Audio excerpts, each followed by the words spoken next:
How to unlink your account with Google on Deezer mobile. Hello guys, in today's video I'm gonna show you how to unlink your account with Google on Deezer mobile. First, then open Deezer, and here you will find this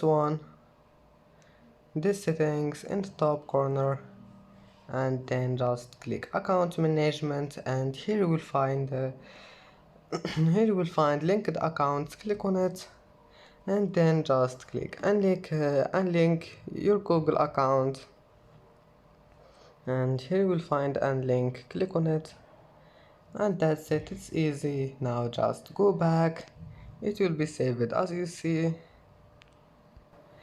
And that's it for today's video. Don't forget like, and don't forget subscribe, and thank you for watching this video until the end and see you in the next video.